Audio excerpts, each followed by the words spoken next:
See, this neighborhood's got a lot of accidents lately. Broken windows, fires. Real shame. Now, how about a small peacekeeping fee? $200 a week. It's cheaper than replacing broken windows. Officer, I don't pay protection money. Not to gangs. Not to cops.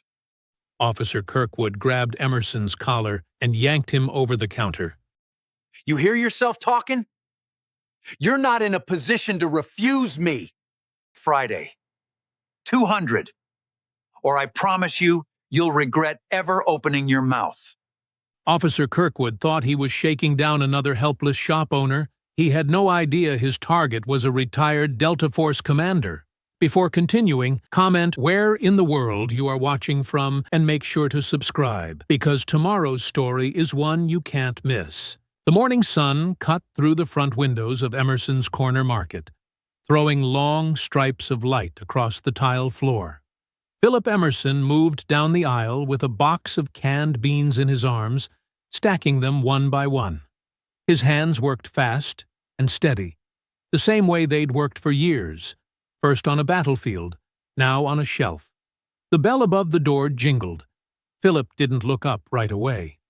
Tuesdays were slow. Maybe it was Mrs. Delgado coming for her coffee, or Old Man Reyes for his paper. It wasn't. 3 police officers walked in, boots heavy on the tile.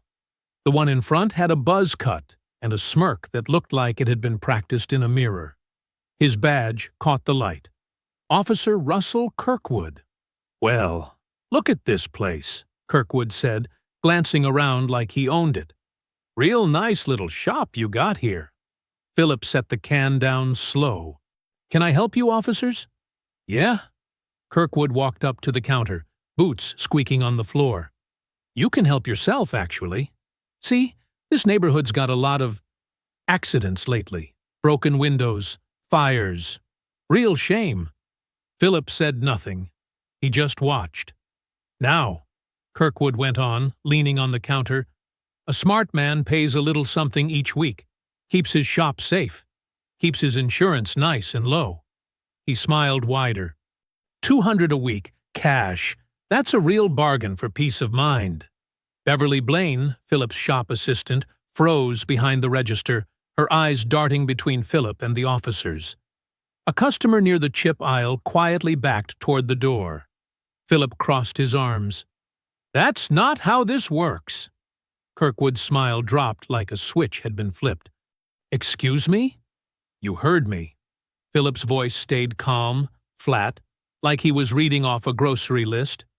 "I don't pay protection money. Not to gangs, not to cops." The other 2 officers shifted their weight, glancing at each other. One of them, younger, nervous, looked like he wanted to be anywhere else. Kirkwood didn't back down. He stepped around the counter, right into Philip's space, close enough that Philip could smell the coffee on his breath. "You think you're something special?" Kirkwood snarled. "You think because you got a little shop with your name on it, you get to talk to me like that? I own this street, boy. Every business on this block pays. You pay, or you watch this place burn to the ground." He grabbed a fistful of Philip's shirt collar, yanking him forward over the counter. Beverly gasped. A can of beans rolled off the shelf and clattered to the floor. "Friday!" Kirkwood hissed, spit flying with the word. "You got till Friday.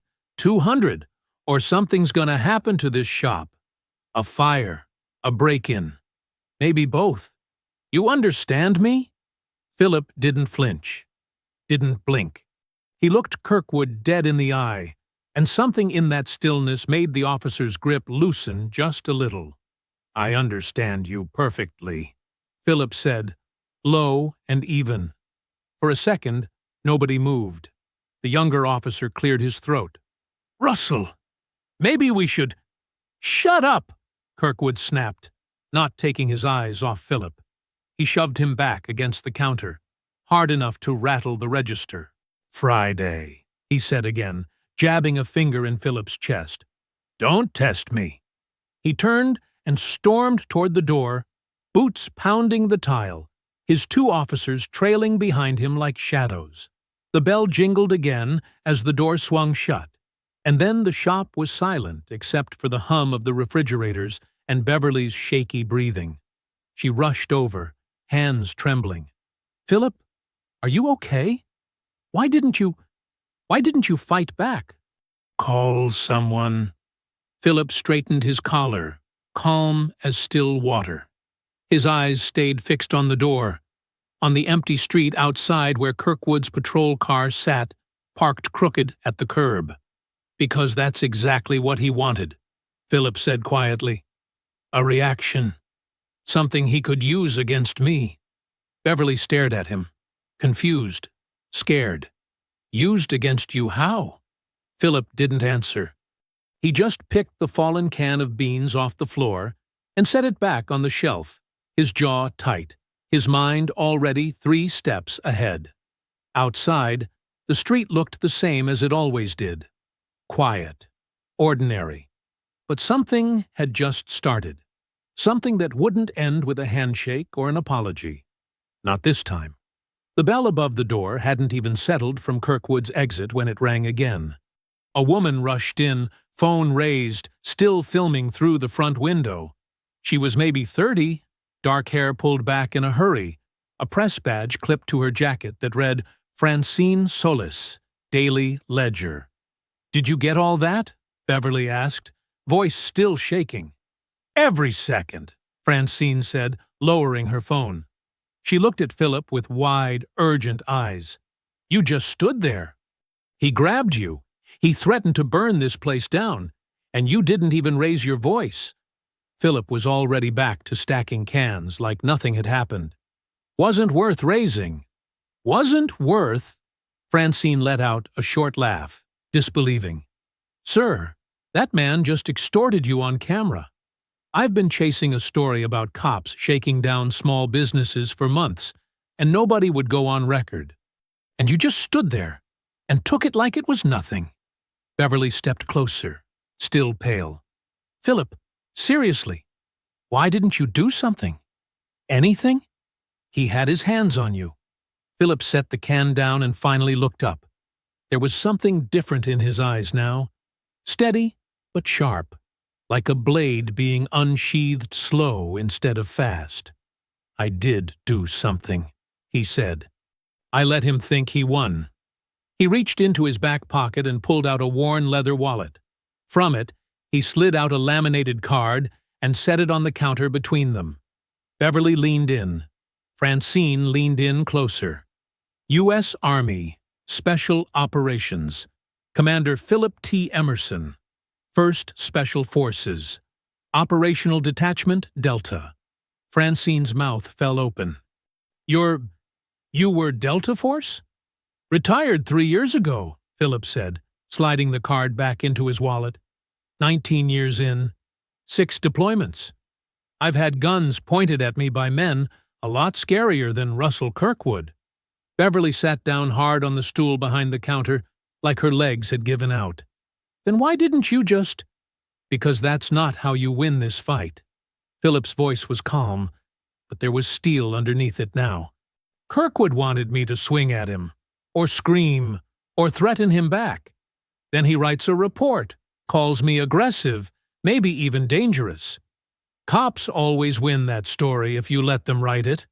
Francine was already typing notes into her phone, fast. "So you just absorbed it. On purpose." "I've done worse things on purpose," Philip said quietly.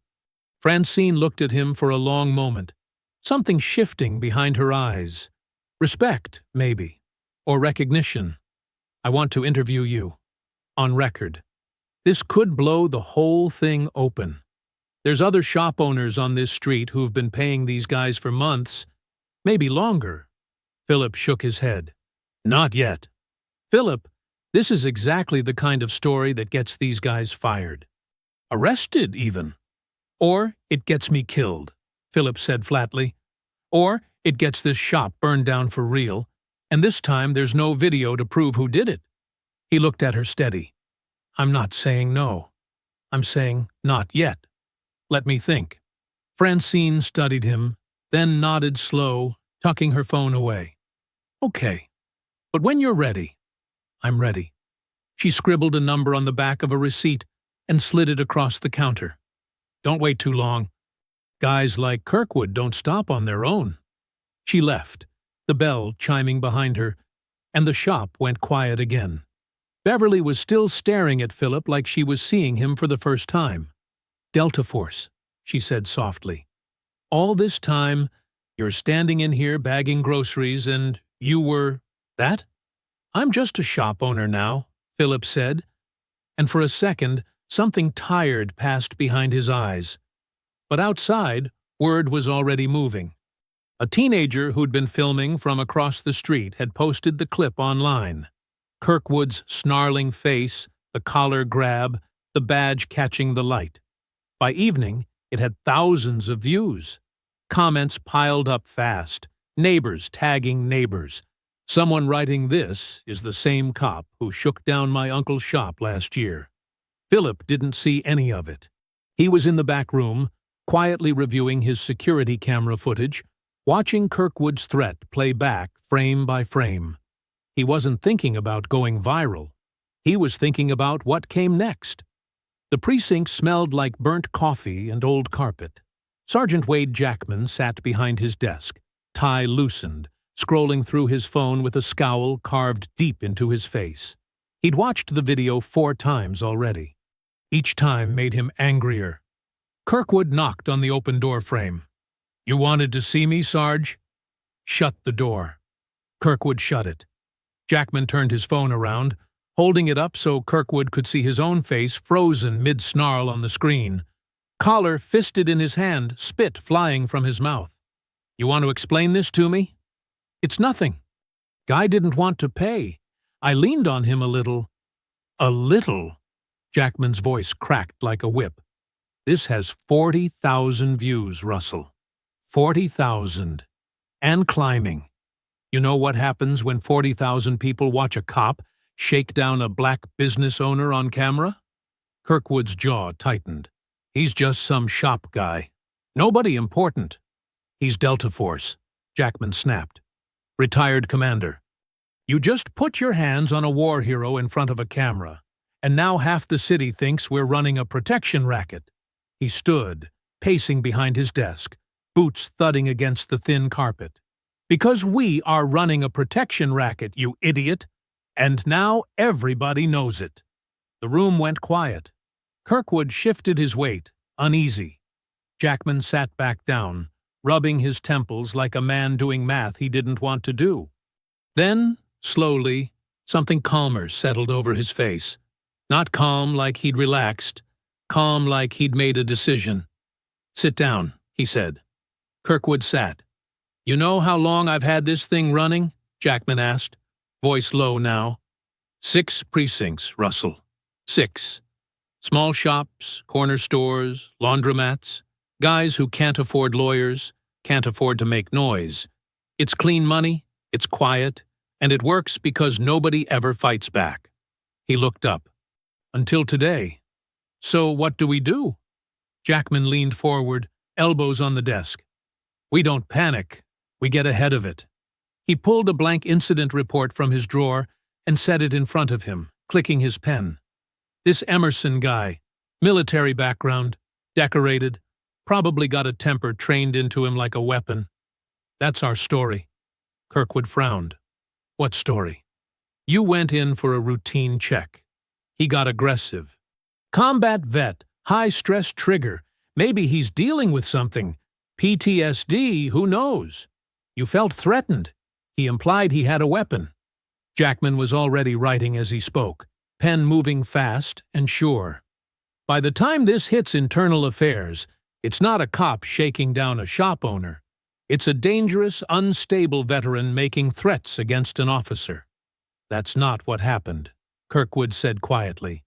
Jackman looked up, and his eyes were flat and cold. "Doesn't matter what happened. Matters what's written down." He slid the half-finished report toward Kirkwood. "Sign it." Kirkwood hesitated, staring at the paper. For a second, something like doubt crossed his face. "This guy's a war hero, Wade. People are gonna ask questions.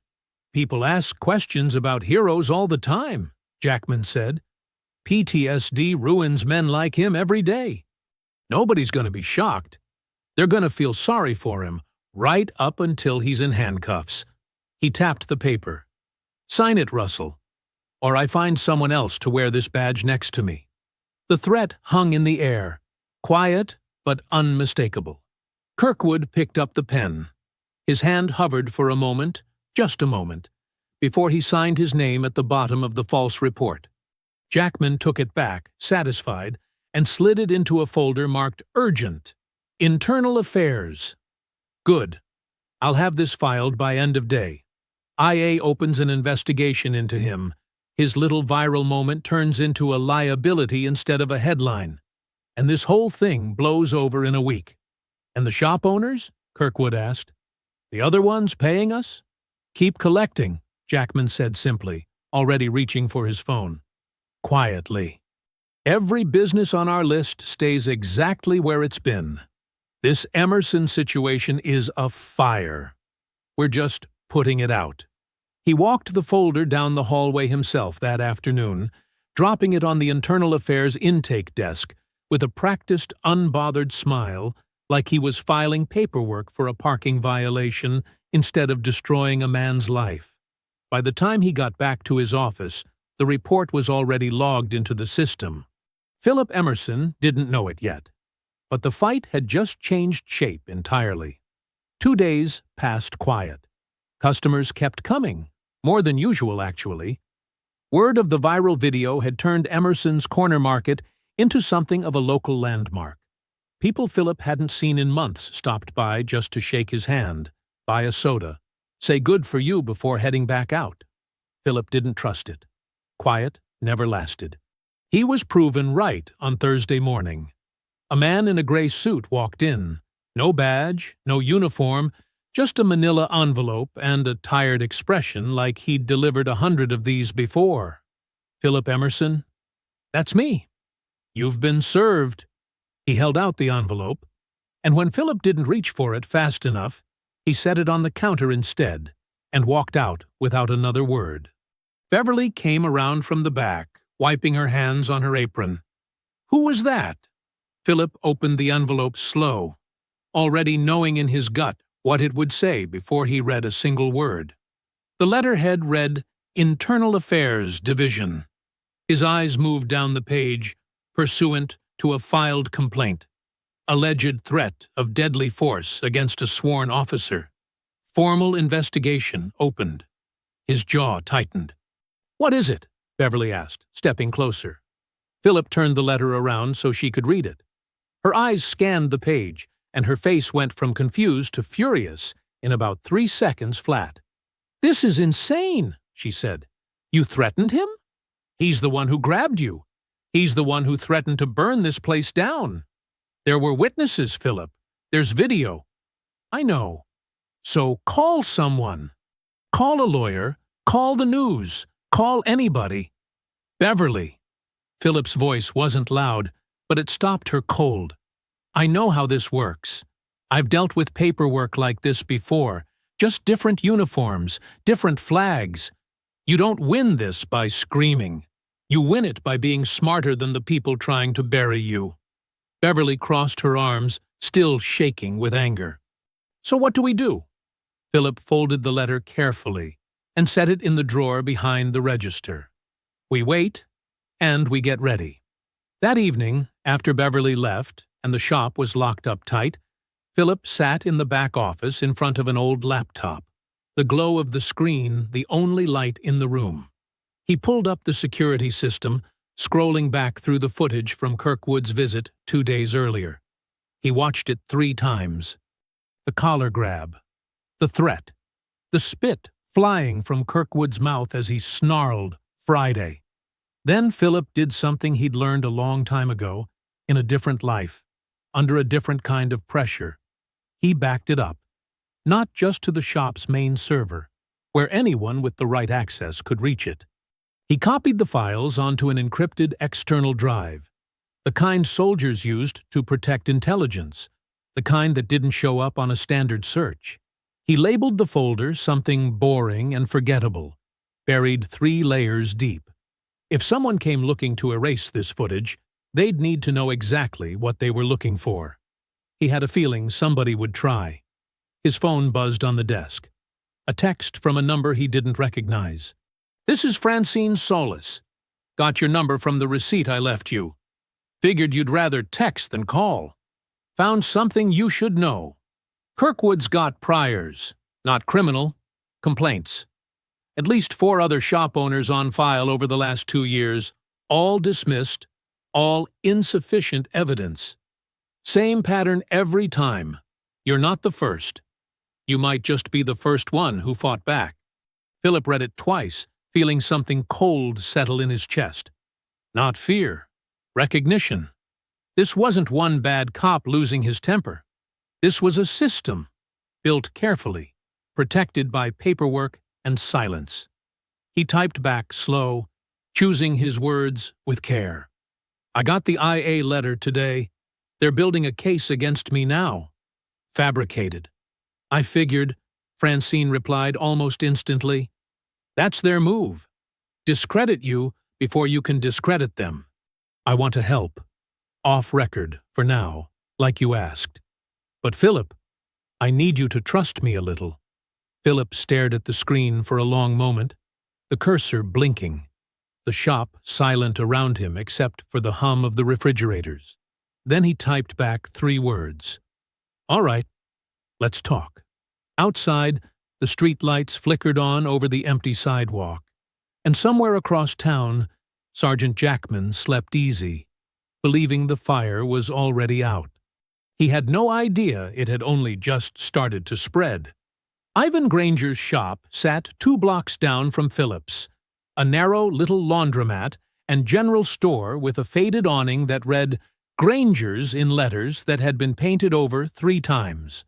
Ivan was 71, hands weathered from decades of hard work, and when Francine Solis walked through his door that Friday morning, he was already sweeping the floor like he had every morning for the last 30 years. "Mr. Granger?" Francine said gently. "My name's Francine Solis. I'm a reporter with the Daily Ledger. Do you have a few minutes?" Ivan stopped sweeping, and something in his face went tight and cautious. "Depends what you're asking about. I'm looking into police shakedowns in this neighborhood. Officer Russell Kirkwood, specifically." The broom slipped a little in Ivan's hands. He glanced toward the front window, out at the street, like he was checking to see who might be watching. Then he set the broom against the counter and let out a long breath. "You better come in the back," he said quietly. They sat at a small table crowded with old receipts and a half-empty coffee pot. Ivan rubbed his hands together, staring down at them like he was deciding how much of himself to give away. 2 years, he finally said. 2 years I've been paying that man. Started at $100 a week. Now it's $250. He looked up, and his eyes were tired in a way that had nothing to do with age. "You know what happens if you say no? First time, it's a broken window. Second time, somebody sets a trash can on fire outside your door at 2 in the morning. Third time," he shook his head. "I never wanted to find out what the third time was." Francine's pen moved fast across her notepad. "Has anyone else on this block been paying too? Ask around. You'll find plenty. Nobody talks about it, though. We're all scared of the same thing, that saying something out loud makes it worse, not better." Ivan paused. "How'd you even hear about this?" "Philip Emerson, The Market on 5th. Ivan's face changed instantly. Surprise, then something like disbelief. "The war hero? The one from the video?" "That's him." "He said no," Ivan said, almost to himself, shaking his head slow. "Man just flat out told them no." He let out a short, humorless laugh. "Took guts, or he don't know what's coming for him yet." "He knows," Francine said. "He's already under investigation. They're saying he threatened Kirkwood with a weapon." Ivan's jaw tightened. "That's a lie." "I know it's a lie. I was hoping you might be willing to say that." on record, about what's been happening to you, too." The room went quiet. Ivan stared down at his hands again, turning them over slow, like he was weighing something heavy in his palms. 2 years of fear sat behind his eyes, and Francine could see him wrestling with it, the exhaustion of paying against the terror of finally speaking. "Let me think on it," he said finally. "I got a family. Grandkids come by here after school." "I understand," Francine said, and she meant it. "Take your time." She left her card on the table and stepped back out onto the sidewalk, the afternoon sun bright and unbothered by everything she'd just heard. That same afternoon, back at the shop, Philip received a second letter. This one, thinner, more clinical. His business license was now under formal review, pending the outcome of the internal affairs investigation. If the findings went against him, the letter warned, the city reserved the right to suspend his operating license entirely. Philip read it twice at the counter, then folded it and set it beside the first letter in the drawer. 2 letters now. 2 threats wearing the disguise of paperwork. That night, after closing, he sat again in the back office with the encrypted drive plugged into his laptop. He pulled up the footage once more. Kirkwood's threat, word for word, captured clean and unedited. He listened to it slow, the way he used to study intelligence reports before a mission, looking for the details that mattered. Friday. 200, or something's gonna happen to this shop.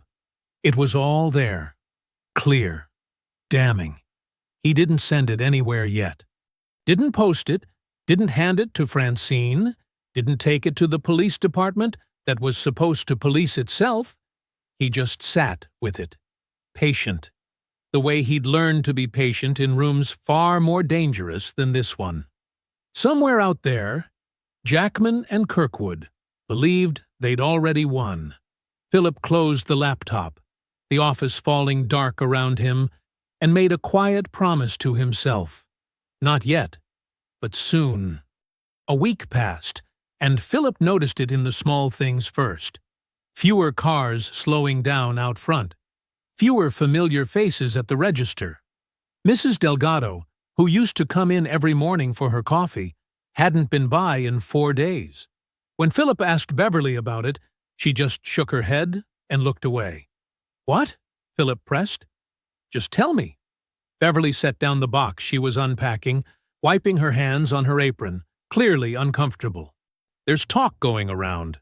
People saying you're, I don't know, unstable, dangerous. That you snapped at Officer Kirkwood. That maybe you've got some kind of trauma from your time in the military. And people should be careful around you." Philip felt something cold settle behind his ribs. "Where's that coming from?" "I don't know exactly. But it's spreading fast. Facebook groups, the neighborhood forum, people just repeating it like it's fact." She hesitated. "Philip, some of it's coming from cops. Off-duty, in plain clothes, just talking, planting seeds." Philip's hands curled slowly into fists at his sides, then released. He walked to the front window and looked out at the street, quieter than it should have been for a Tuesday afternoon. "They're rewriting the story," he said quietly, "before anyone can prove otherwise." That night, after Beverly left, Philip stayed late organizing inventory, more out of restlessness than necessity. Around 11, he finally locked up and drove home, exhausted in a way that had nothing to do with his body. He came back the next morning to a scene that stopped him cold in the parking lot. The front window, the big one, the one with Emerson's Corner Market, painted across it in gold letters his father had chosen 30 years ago, was shattered. Glass covered the sidewalk, glittering under the morning sun like something almost beautiful, if it hadn't meant what it meant. Beverly arrived minutes later and gasped audibly, hand flying to her mouth. "Oh my God!" "Philip?" "I see it," Philip said, voice flat and controlled, though his jaw was tight enough to ache. He stepped carefully through the glass and went straight to the back office, pulling up the security system on the main computer. He scrolled back through the overnight footage, searching for the moment it happened. Nothing.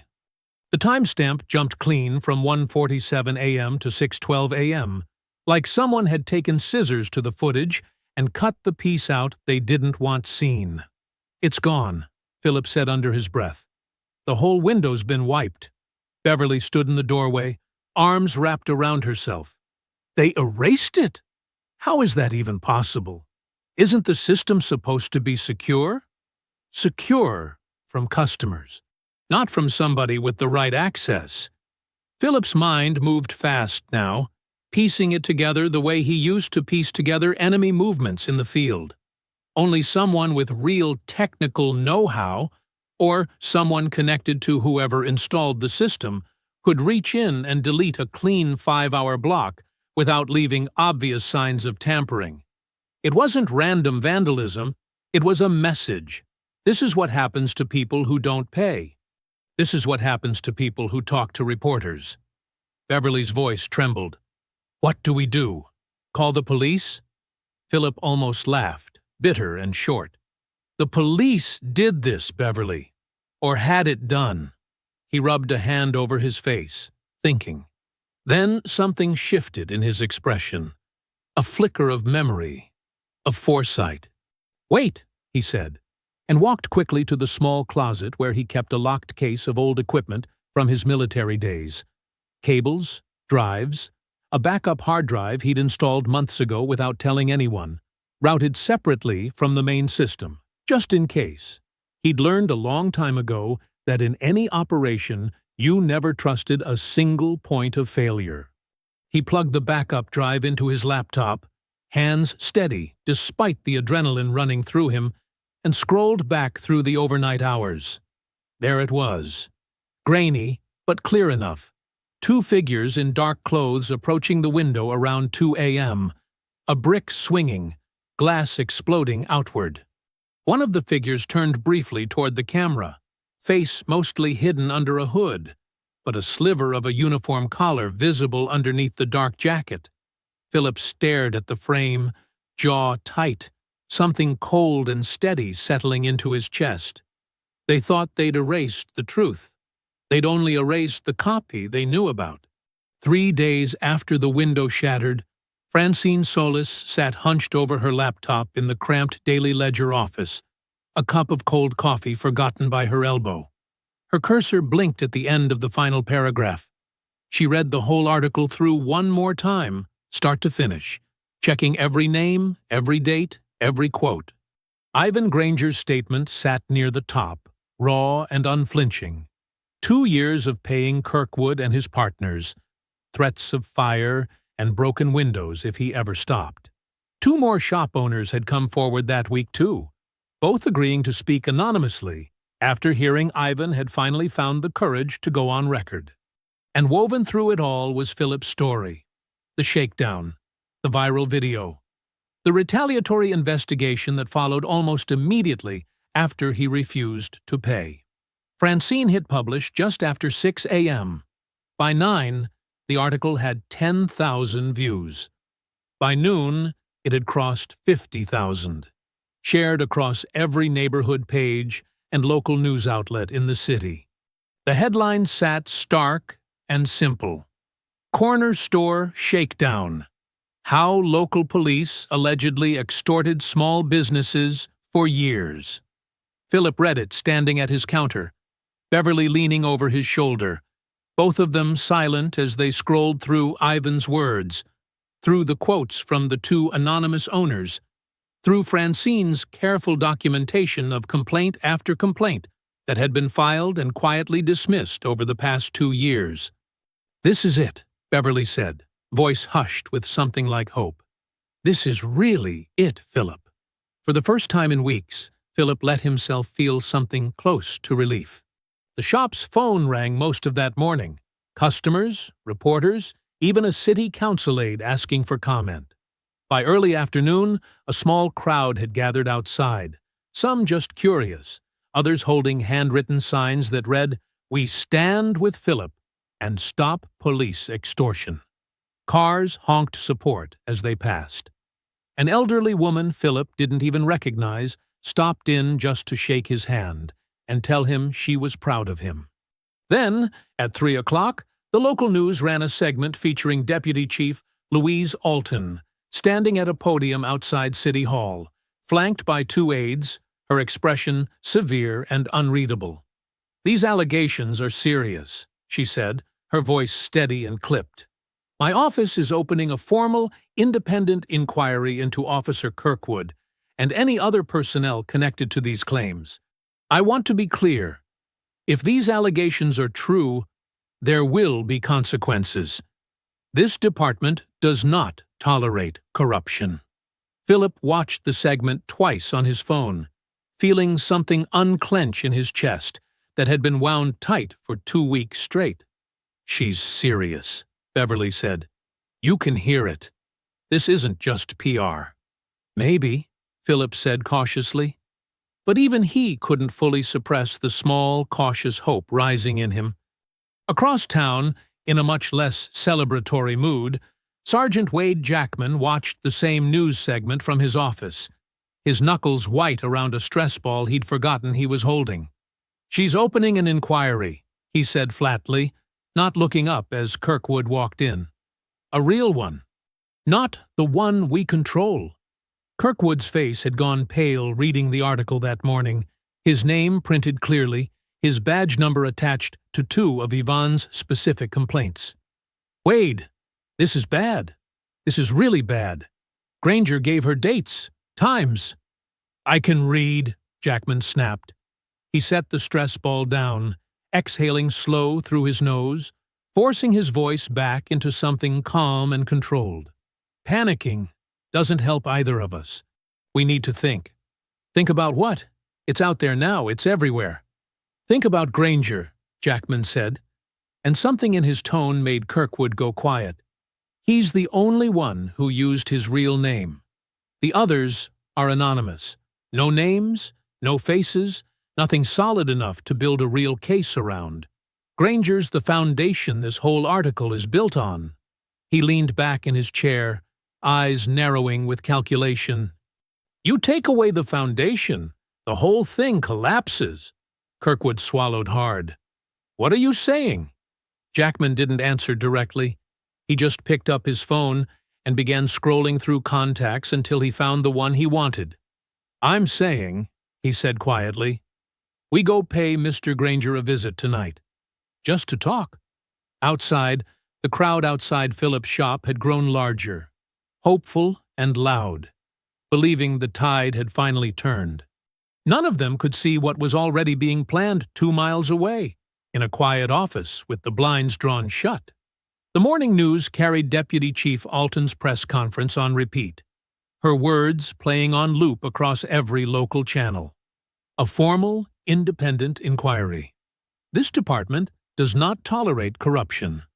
By the time Philip unlocked the shop's front door, the sidewalk outside was already crowded, not with protesters this time, but with customers, cameras, and neighbors who wanted to shake his hand. "Philip!" a woman called out, holding up her phone to snap a photo. "We saw the news! They're finally doing something!" Beverly worked the register non-stop that morning, ringing up customers faster than Philip had seen in months. The shattered front window, still boarded up with plywood, had somehow become a symbol instead of a scar. People stopped to read the handwritten sign taped beside it that simply said, "Still open, still standing." By midday, a reporter from the citywide news station showed up requesting an interview. Philip declined politely, same as always, but for the first time, declining didn't feel like caution. It felt like patience paying off. "You feel it?" Beverly asked during a rare, quiet moment, restocking the shelf where the broken glass used to be. "Things are actually turning around." Philip allowed himself a small, rare smile. "Feels that way." Even Francine, when she stopped by that afternoon with an update, seemed lighter than she had in weeks. Alton's team already pulled Kirkwood's personnel file. They're cross-referencing his patrol logs against Ivan's dates. "This is moving fast, Philip. faster than I expected. And Ivan? Philip asked. He doing all right? Francine's smile faltered just slightly. He's scared, obviously, but he's holding strong. I talked to him yesterday. He sounded relieved, actually, like a weight had lifted. Philip nodded slowly, something uneasy stirring beneath his optimism, though he couldn't quite name it. That evening, as the sun dropped low behind the buildings and Ivan flipped his laundromat's sign to closed, a black sedan pulled up quietly across the street. Ivan didn't notice at first, too busy counting the day's register, humming softly to himself for the first time in weeks. The bell above his door chimed. Ivan looked up, expecting a late customer. Instead, Sergeant Wade Jackman stood in the doorway, Kirkwood a step behind him, both dressed in plain clothes, no uniforms, no badges visible. But Ivan recognized Kirkwood's face instantly, and every ounce of relief he'd felt that week drained out of him at once. "Evening, Ivan," Jackman said, voice pleasant, almost friendly. "Mind if we come in? Just want to talk." Ivan's hand instinctively moved toward the phone on the counter. Jackman noticed, and his pleasant tone sharpened just slightly. "Wouldn't do that if I were you," he said, stepping inside, letting the door swing shut behind him. "This is just a conversation, Ivan. Nothing more. Unless you make it something more." Kirkwood moved to stand near the window, watching the street, silent and tense. "You gave a real detailed statement to that reporter," Jackman continued, walking slowly along the counter, running a finger along the edge like he was inspecting the place for the first time. "Dates, times, very specific." He looked up.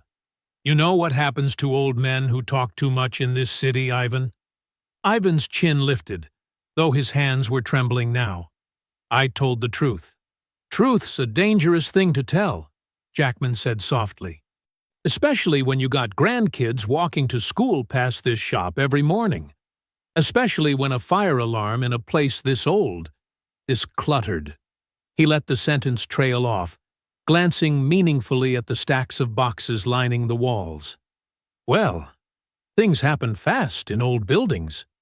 The threat sat heavy in the room, unmistakable despite never being said outright. Ivan's voice came out barely above a whisper. "What do you want from me?"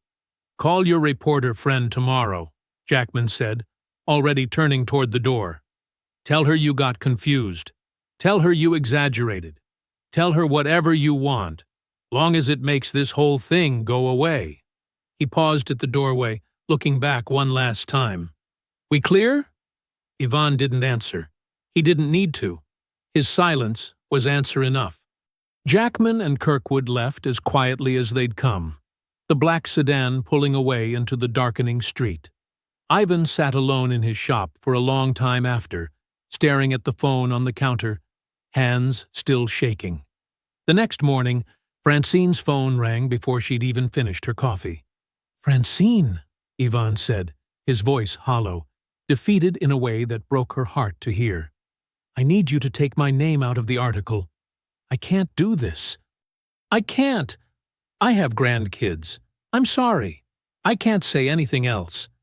The line went quiet, except for Ivan's unsteady breathing. Francine closed her eyes, feeling the ground shift beneath the story she'd worked so hard to build. "Ivan," she said softly. "What happened?" But he'd already hung up. 2 days after Ivan's call, Philip was restocking the dairy case when the bell above the door rang sharp and fast, followed by heavy boots on tile, a sound that had become uncomfortably familiar. 4 officers this time. No Kirkwood among them, but a Lieutenant Philip didn't recognize stepped forward, hand resting near his belt. "Philip Emerson. You know who I am." Philip straightened slowly, hands visible, calm out of old habit more than fear. "You're under arrest," the lieutenant said, "for aggravated threat against a police officer, and for the vandalism incident at this property 2 weeks ago." Beverly, stocking shelves nearby, dropped the box in her hands. "What?" That's insane. He didn't. This is his shop. Why would he vandalize his own? Ma'am, step back. This is a setup. Beverly's voice cracked, panic rising fast. You can't just… Beverly! Philip's voice cut through, steady, despite everything. It's all right. It wasn't all right. Nothing about this was all right. But he'd learned long ago that panic never helped in the moment it mattered most. The officers cuffed him at the counter, right where Kirkwood had grabbed his collar weeks earlier. The same spot now marking a second humiliation. Customers near the register stared, phones rising to film, disbelief written across every face. There's a brick, the lieutenant said flatly as they walked Philip toward the door. Recovered from the scene, matching the one that broke your window. Your fingerprints on it. Convenient, considering you're the one who reported the damage. Philip's jaw tightened. Planted. It had to be. He hadn't touched that brick, hadn't been anywhere near that window when it shattered. They walked him out past the boarded plywood sign that read, "Still open, still standing," past the small crowd gathering on the sidewalk, cameras raised, murmurs rippling through them like a wave. Philip kept his head level, his back straight, refusing to give them the image of a broken man, even as the cuffs bit into his wrists. Francine heard about the arrest 20 minutes later, already halfway to Ivan's shop, phone buzzing violently in her pocket. She pulled her car over, reading the message twice before it fully registered. Philip Emerson, arrested. Vandalism plus aggravated threat charges. "No," she said aloud, to no one, gripping the steering wheel. "No! No! No!" Her editor called moments later, voice clipped and tense. "Francine, we need to talk about the story. The story's more important now than ever. Our only named source recanted this morning," her editor said. "Legal's telling me we can't run anything else without corroboration, not with an active investigation now painting Emerson as unstable and violent. We're pulling back until we have something solid." "This is exactly what they wanted," Francine said, her voice tight with frustration.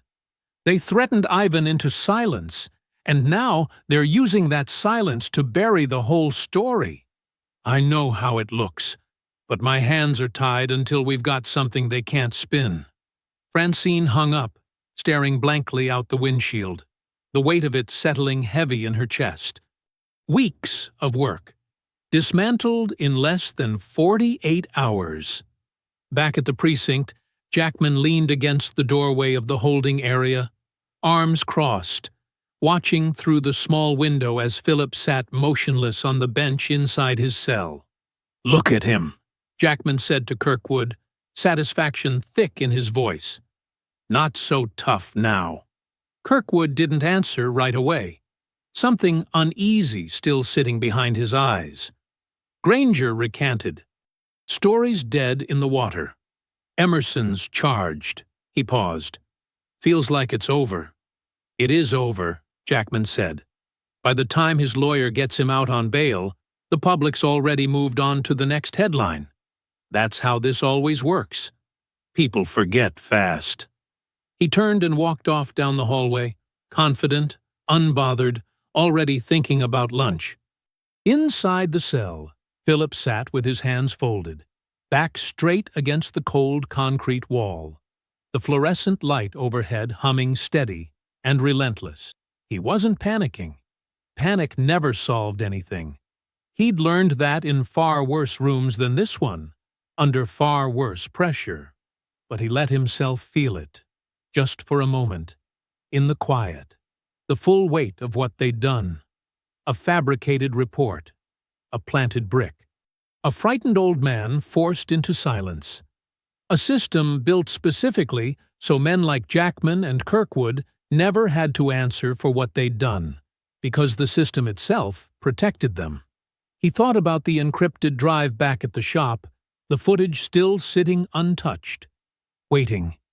He thought about Francine, about Ivan's fear, about Beverly's shaking hands when they'd cuffed him, and somewhere in that cold, humming quiet, Philip made a decision. He wasn't going to win this fight by trusting the system to correct itself. He was going to win it the way he'd won every fight that mattered in his life, by being smarter, more patient, and more prepared than the men trying to bury him. Whatever came next, he'd bring the proof himself. Philip was released on bail the next morning, just after 9, blinking against the bright sunlight as he stepped through the precinct's front doors. Francine was waiting for him at the curb, arms crossed, a look of fierce relief on her face. "Took long enough," she said, pulling him into a brief, firm hug before stepping back, businesslike again. "I've got a lawyer lined up. Georgina Evander. She's handled police misconduct cases before. Good track record. She's meeting us at the shop in an hour." "Thank you," Philip said quietly. "For all of it. Don't thank me yet." Francine's jaw tightened. Ivan recanted. My editor pulled the follow-up story. "Right now, on paper, you're the one who looks guilty, and Kirkwood's the victim. We need something they can't spin. Something undeniable." Philip nodded slowly, something resolute settling into his expression. "I might have that." Back at the shop, with Beverly hovering nervously nearby and Georgina Evander taking careful notes at the counter, Philip retrieved the encrypted drive from its hiding place and connected it to his laptop. He worked methodically, the same careful precision he'd once used sorting intelligence reports in the field, cross-referencing timestamps, isolating clean audio, organizing everything into a folder structured with military discipline. "Walk me through what you've got," Georgina said, leaning in. Philip pulled up the first file. "Footage from the day Kirkwood threatened me. Full audio, untouched, unedited. The department's copy conveniently doesn't include the threat itself, but mine does." He clicked to the next file. "This is from the vandalism. My backup system caught 2 figures breaking the window at 2 a.m. One of them's wearing a uniform collar under his jacket. Doesn't prove it's Kirkwood outright, but combined with everything else, it builds a pattern," Georgina finished, nodding slowly. "What else?" Philip pulled up a spreadsheet next, dense with dates and cross-references. Kirkwood's official patrol logs, pulled from the city's public records site, compared against the timestamps on my footage and Ivan's statement about when payments were collected. There's at least 6 instances where Kirkwood's logged as being on patrol somewhere else in the city at the exact same time my cameras show him at my shop, or Ivan's. Francine leaned over the screen, eyes widening. "Falsified logs. That's not just circumstantial anymore, that's fraud." "It's enough to raise real questions," Philip said. "Not enough to convict on its own, but it's a thread. Pull it hard enough, the whole thing unravels." Georgina sat back, arms crossed, studying Philip with something like respect. "You built all this yourself?" "I spent 19 years learning how to gather intelligence nobody wanted found," Philip said simply. "This isn't so different." They spent the next 2 hours organizing everything into a clean, chronological case file. Evidence time-stamped, cross-referenced, indexed. By the time they finished, the folder sat heavy with proof, more than enough to make any honest investigator take notice. "There's one more thing," Philip said, closing the laptop. "I need to talk to Ivan." Beverly looked up sharply. "Philip, he's terrified. He might not even open the door." "I'm not going to pressure him," Philip said. "I just want him to know he's not alone in this." Yvonne's laundromat was quiet when Philip arrived that evening, the closed sign already flipped, though a light still glowed faintly from the back room. Philip knocked softly, and after a long pause, the door cracked open, Ivan peering out cautiously before recognizing him. "Philip." Ivan's voice was rough, exhausted. "I heard you got arrested." "I'm sorry. I should have—" "You don't owe me an apology," Philip said gently, stepping just inside the doorway. "No further. I'm not here to ask you to change what you said. I understand why you did it." Ivan's eyes glistened, guilt and relief tangled together. They threatened my grandkids, Philip. My shop. I couldn't. I know. Philip's voice stayed low, steady, without a trace of judgment. You did what you had to do to protect your family. That's not weakness. That's love. Ivan looked down at his hands, silent for a long moment. I'm building a case, Philip continued. Real evidence, not just words that can be twisted or threatened out of people. When the time comes, if you ever feel safe enough to speak again, the door's open. But I'm not asking you to risk anything you're not ready to risk. Ivan's jaw trembled slightly. He looked up at Philip, something shifting behind his tired eyes. Not quite resolve yet, but the first flicker of it. You didn't break, Ivan said quietly. Even after everything they did to you. You just kept standing. Someone taught me a long time ago that giving up isn't a decision, it's a habit, Philip said. I try not to practice it. Ivan almost smiled at that, small and fragile, but real. Let me think, he said softly. Just let me think. Philip nodded, stepping back onto the sidewalk. Take all the time you need.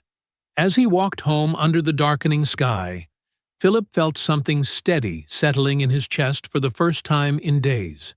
The case was building, and he wasn't fighting alone anymore. Deputy Chief Louise Alton's office sat on the top floor of headquarters, glass walls overlooking the city below. She was reviewing files when her assistant knocked. Ma'am, there's a Philip Emerson here. Says it's urgent. No appointment. Alton set down her pen, surprised. The name had been sitting on her desk for a week now, buried inside a case file that didn't add up the way it should have. Send him in. Philip walked in with Georgina Evander beside him, a thick folder tucked under his arm. Alton studied him for a moment. Steady posture, calm eyes, nothing like the description written in the report accusing him of instability and aggression. Mr. Emerson, she gestured to the chairs across from her desk. I'll be honest, I wasn't expecting you to walk through my door voluntarily. I wasn't planning on trusting the department to fix this on its own, Philip said, sitting down. No offense. None taken. Alton's expression stayed careful, neutral. What can I do for you? Philip set the folder on her desk and opened it, sliding the contents across one piece at a time. Full footage of Officer Kirkwood threatening me, unedited, with timestamps that don't match the version currently sitting in your evidence file. Footage of the vandalism at my shop, showing a uniformed figure under the hood of the attacker. And a cross-reference of Kirkwood's official patrol logs against the actual timestamps of 6 separate incidents. Logs that place him on the other side of the city, at the exact moments my cameras show him at my shop or at Ivan Granger's. Alton's posture straightened as she scanned each page, her expression shifting from careful neutrality to something sharper, more focused. This footage, she said slowly, differs from what's in the official file. Because the official file was tampered with, Georgina said, we believe by Kirkwood, possibly with the knowledge of a superior officer, given the coordination involved. Alton looked up, something hard settling behind her eyes. You're accusing someone above Kirkwood. I'm not accusing anyone by name, Philip said carefully. I'm telling you what the evidence shows. This isn't one officer acting alone. Someone protected this operation long enough for it to reach 6 precincts and multiple business owners over 2 years. That doesn't happen without someone above him allowing it. Alton sat back, quiet for a long moment, processing the weight of what sat in front of her. She'd suspected something like this. The falsified report against Philip had never quite matched what she'd seen in the viral video, and something about the timeline had bothered her since the beginning. But suspicion and proof were 2 very different things. And now, spread across her desk, was proof. If this is accurate, she said finally, this isn't just misconduct. This is organized extortion, evidence tampering, and falsification of official records. That's federal territory, potentially. It's accurate, Philip said. Every timestamp, every log. You're welcome to verify it independently before acting on anything I've said. Alton studied him a moment longer, then nodded slowly. I will, but I don't think I'll find anything different. She closed the folder carefully, resting her hand on top of it like she was holding something fragile and dangerous at once. Why bring this to me? Why not the FBI, the press, anyone outside this department? Because Francine already ran the story once, and it got buried by an internal investigation your own department opened against me, Philip said. Because Ivan Granger got threatened into silence by officers wearing your badge. I need someone inside this system willing to actually use it correctly, or none of this matters. He held her gaze steady. I'm giving you the chance to be that person. Something shifted in Alton's expression, not quite warmth, but respect, sharp and genuine. That's a considerable risk you're taking, trusting me with this. I've taken bigger risks, Philip said simply. This one just happens to be legal. Alton almost smiled at that, brief and tight. She stood, extending her hand across the desk. I'll open a formal investigation into Sergeant Jackman and Officer Kirkwood by morning, built directly around this evidence. I'll need you and your attorney available for formal statements, and I'll need the original files preserved exactly as they are, untouched. Philip shook her hand, firm and steady. They'll be preserved. I've made sure of that. As Philip and Georgina left the office, Alton remained standing at her window, staring down at the city below, the folder heavy in her hands. She thought about how close this had come to disappearing entirely, buried under a false report, silenced by fear, dismissed as one angry veteran's word against a decorated officer's badge. It hadn't disappeared, and by morning, neither would the consequences. By 7 the next morning, Deputy Chief Alton had assembled a small team of investigators she trusted completely. Officers with no ties to Jackman's precinct, no history of favors owed. She spread Philip's evidence across a conference table and gave them one directive. Verify everything, every timestamp, every log, every frame of footage. If it holds up, I want warrants ready by end of day. It held up. By 9, investigators had pulled the department's official duty logs and cross-referenced them against Philip's footage, confirming what Philip had already found. 6 clear instances where Kirkwood's logged location contradicted the time-stamped video from Emerson's Corner Market and Granger's laundromat. The falsification wasn't subtle once someone actually looked for it. It was sloppy, arrogant, the kind of lie only written by men who never expected to be questioned. He didn't even try to hide it well. One investigator muttered, staring at the discrepancies. He didn't think anyone would check. By mid-morning, Alton's team had also secured Philip's original security footage, verified independently by a digital forensics specialist who confirmed the file's timestamps hadn't been altered. Unlike the department's version, which showed clear signs of editing around the exact moment Kirkwood's threat would have been captured. Alton herself made the call to Ivan Granger personally that afternoon. Mr. Granger, she said, her voice steady and direct. This is Deputy Chief Alton. I want you to know you're protected now. Formal witness protections, my personal oversight. What happens next is entirely your choice, but I wanted you to hear directly from me. We have enough evidence to move forward with or without your statement. If you're ready to speak the truth, I'll make sure nothing happens to you or your family because of it. There was a long silence on the line. Then, quietly, Ivan said, I'm ready. He gave his statement that same afternoon, detailed and unflinching, describing 2 years of payments, the specific threats from Jackman and Kirkwood's visit after the exposé published, dates and amounts laid out with the same careful precision he'd once been too afraid to speak aloud. Francine got the call from Alton's office just after 4, informing her that the investigation had reopened. this time targeting Jackman and Kirkwood directly, with Ivan's renewed statement now formally protected. She didn't waste a second.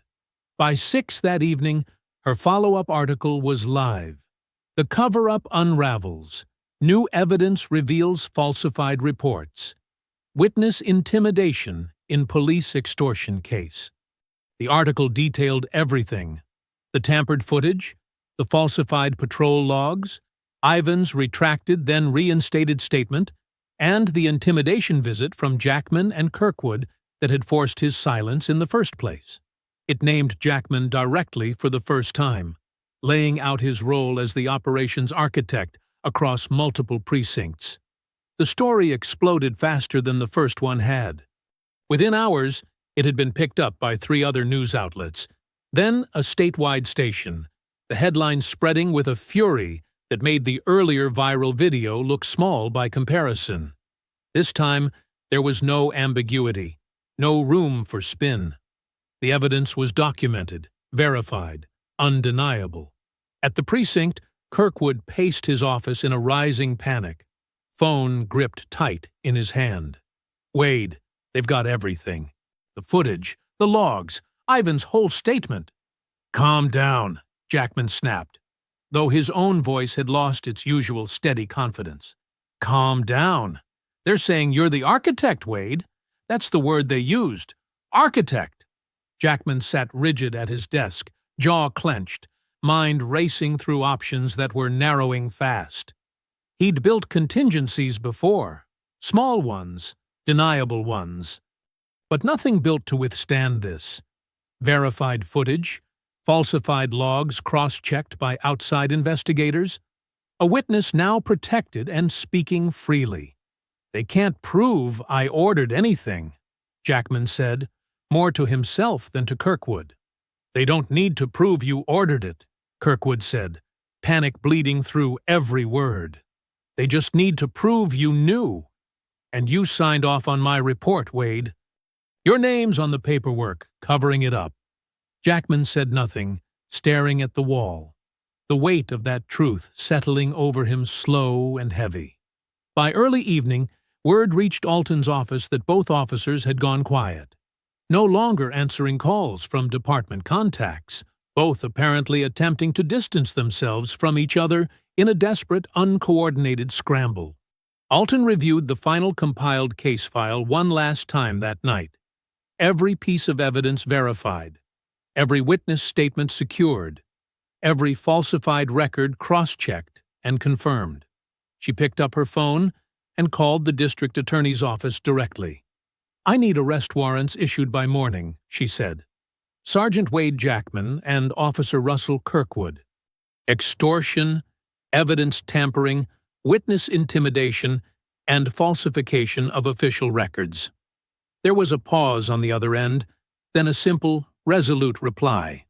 "Consider it done." Alton hung up and looked out over the darkened city one more time. Tomorrow, the tables would finally turn all the way. The precinct looked ordinary that morning. Officers came and went through the front doors, coffee in hand, radios crackling with routine calls. Nobody inside knew yet what the day held. Deputy Chief Alton arrived just after 7, flanked by 4 officers she'd personally selected, none connected to Jackman's chain of command, all carrying the weight of what they were about to do. In her hand, she held 2 folded arrest warrants, signed and sealed just before dawn. She walked straight through the bullpen without slowing, past desks where conversations died mid-sentence as people noticed the formation moving behind her. Word had already spread through whispers overnight. The investigation had turned, and turned hard. Kirkwood was at his desk when Alton's shadow fell across his paperwork. He looked up, and whatever color remained in his face drained out completely. "Officer Kirkwood," Alton said, her voice carrying clean and clear across the suddenly silent room. "Stand up." "Chief, Stand up." He stood, hands trembling slightly at his sides. The officers behind Alton moved in, and the click of handcuffs closing around Kirkwood's wrists echoed through the bullpen like a gunshot. Every officer in the room had gone still, watching, some in shock, others with expressions that looked almost like relief. "Russell Kirkwood," Alton said, loud enough for the whole room to hear, "you're under arrest for extortion, evidence tampering, witness intimidation, and falsification of official records." It was the same collar-grab humiliation Kirkwood had once inflicted on Philip, mirrored back at him now in front of the very people whose respect he'd once commanded.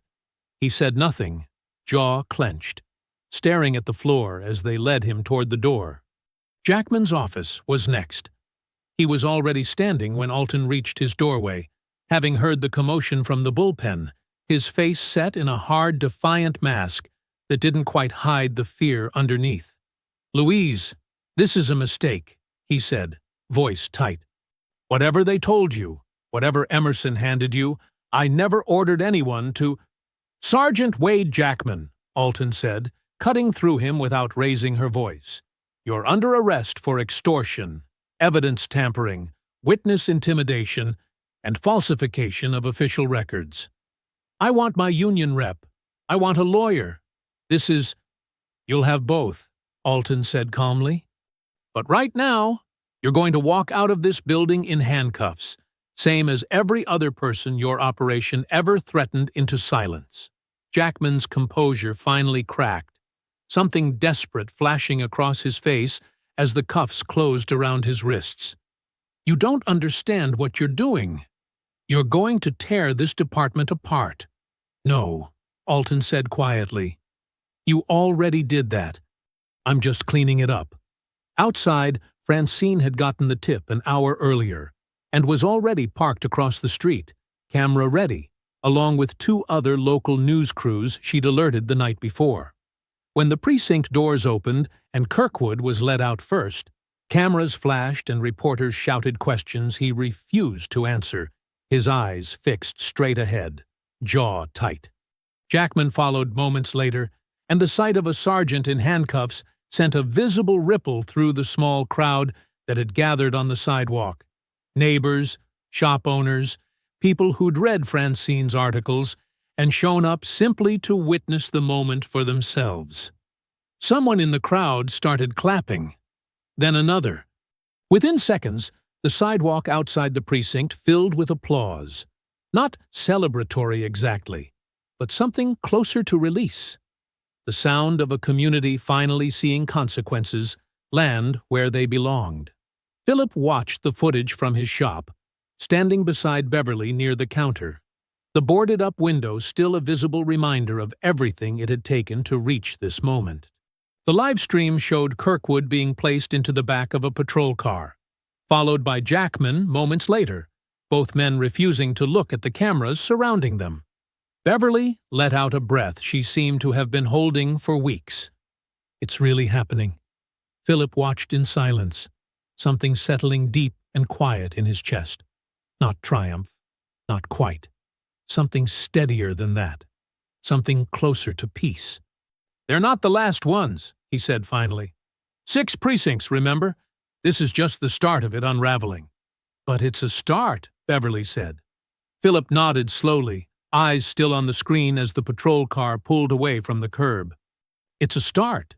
By that afternoon, the district attorney's office formally announced the charges against both officers, confirming publicly what the footage had already shown the whole city, that the men who once wielded their badges as weapons now stood exposed, stripped of the power they'd abused for years. The fight wasn't fully over. But for the first time in weeks, Philip allowed himself to believe it was finally turning toward justice. The courtroom was smaller than Philip expected, plain walls and fluorescent light, nothing like the tension he'd carried into it. Georgina Evander sat beside him at the defense table, calm and composed, a folder of evidence stacked neatly in front of her, though she wouldn't need most of it today. The prosecutor stood first, addressing the judge with a formal, clipped tone. "Your Honor, in light of newly discovered evidence confirming the falsification of the original incident report, The state moves to dismiss all charges against Mr. Emerson, effective immediately. The judge, an older woman with sharp eyes and a measured voice, looked over her glasses toward Philip. "Mr. Emerson, please stand." Philip rose, Georgina standing beside him. "It is the finding of this court," the judge said, "that the charges brought against you were based on fabricated evidence submitted by officers now facing their own criminal charges. This court formally dismisses all charges, and further notes for the record that Mr. Emerson was, in fact, the victim in this matter from the beginning." She paused, something almost gentle entering her voice.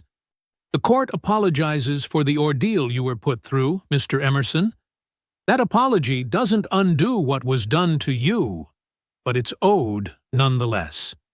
Behind him, the courtroom gallery, filled with Beverly, Francine, Ivan, and a dozen neighbors and shop owners who'd come to show support, released a quiet, collective breath, some wiping tears, others simply smiling for the first time in weeks. Philip nodded once, steady, though something tight in his chest finally loosened after nearly a month of carrying it. "Thank you, Your Honor." Outside the courthouse steps, the small crowd gathered closer, and Ivan was the first to reach him, gripping Philip's hand with both of his, eyes glistening. "I should have spoken up sooner," Ivan said. "Should have never let them scare me quiet in the first place."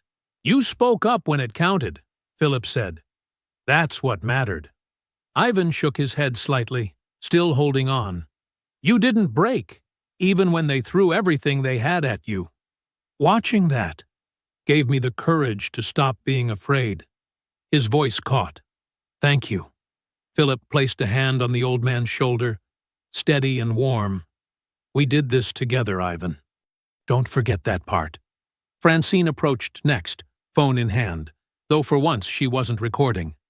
"I filed the final piece this morning," she said. "Full vindication. Charges dropped.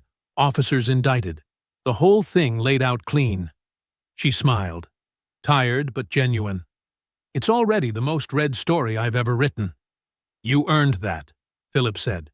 "We earned it," Francine corrected. "Ivan earned it. You earned it most of all."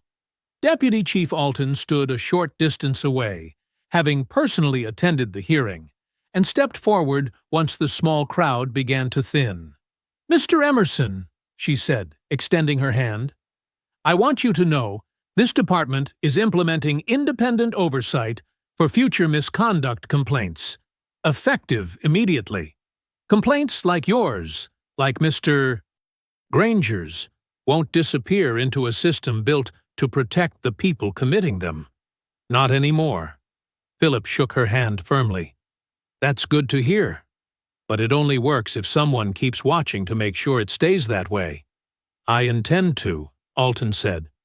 "You have my word."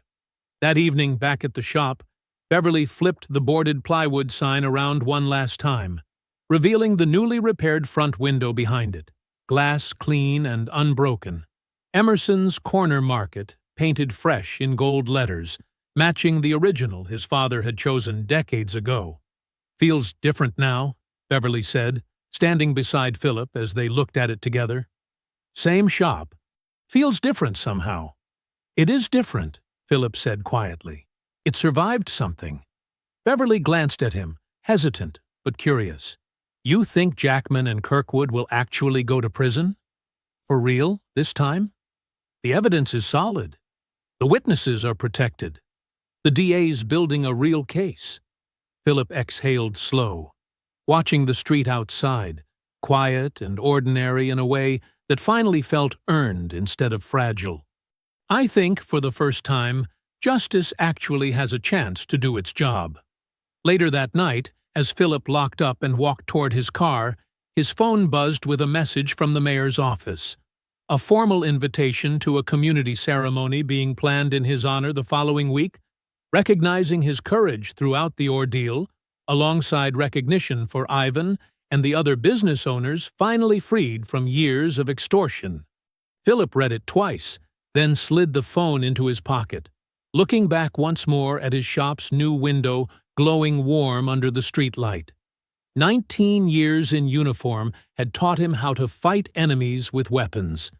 This fight had taught him something different, that sometimes the strongest weapon a man carried was simply refusing to break. The morning of the ceremony arrived bright and clear, the kind of sky that made the whole street outside Emerson's Corner Market look freshly painted. Folding chairs had been set up along the sidewalk, a small podium standing near the shop's front door, its new window catching the early sunlight in a way that made the gold lettering above it glow. Philip stood near the back, uncomfortable with the attention gathering around him, though he'd worn a clean pressed shirt for the occasion at Beverly's insistence. She stood beside him now, practically buzzing with excitement, watching the crowd fill in. "You could at least try to look happy," she teased. "This is your day."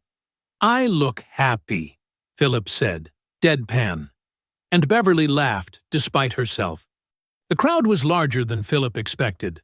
Neighbors, customers, city officials, and a cluster of reporters near the front, Francine among them. Though today she'd left her notepad in her bag, choosing instead to simply watch. Ivan sat in the front row, dressed in his best button-down shirt, two of his grandchildren beside him, and when Philip caught his eye, Ivan offered a small, proud nod. Deputy Chief Alton took the podium first, her voice carrying clean across the gathered crowd. "A few weeks ago, this community watched an act of intimidation unfold in broad daylight," she said. "What most people didn't see was the quiet courage it took to fight back against a system built to protect the very people abusing it." She glanced toward Philip. "Today, we're not just here to recognize one man's bravery. We're here to acknowledge every person who found the strength to speak the truth, even when silence would have been easier." She read the names of the other affected shop owners, each receiving a formal apology and compensation for years of extortion they'd endured. Ivan Granger among them, his eyes glistening as his name was called, his grandchildren clapping loudly beside him. Then Alton turned toward Philip. "Mr. Emerson, would you like to say a few words?" Philip hesitated only briefly before stepping up to the podium, the crowd quieting as he looked out over familiar faces. Customers he'd known for years, strangers who'd become allies, a community that had nearly turned away from him before finding its way back.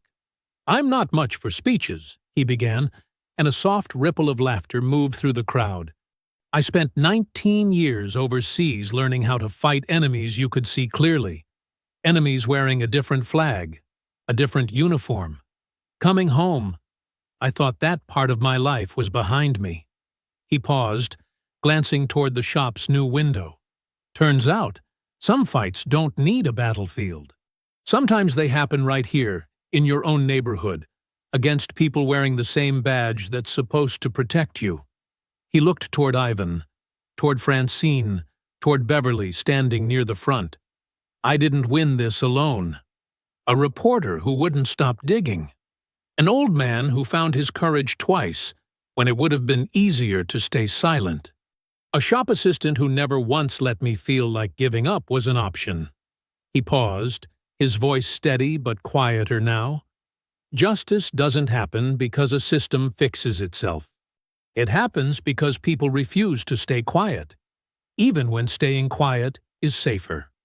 The crowd applauded, warm and sustained, and Philip stepped down from the podium, feeling something settle fully into place inside him. Not triumph exactly, but something closer to resolution. By afternoon, the ceremony had wound down, folding chairs stacked away, the small crowd dispersing back into the rhythm of an ordinary Saturday. Philip stood behind the counter of his shop once more, Beverly beside him, the new window gleaming behind them both. "Ready to get back to normal?" Beverly asked, tying her apron.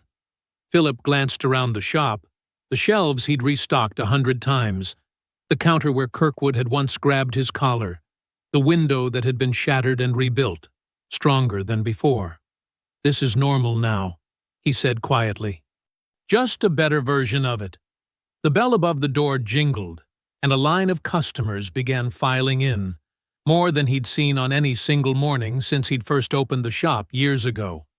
Mrs. Delgado was among them, sheepish but smiling, and Philip greeted her the same way he greeted everyone. Steady, warm, unwavering.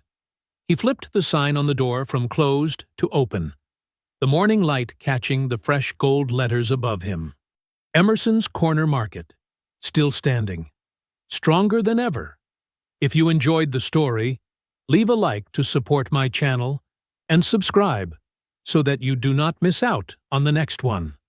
On the screen, I have picked 2 special stories just for you.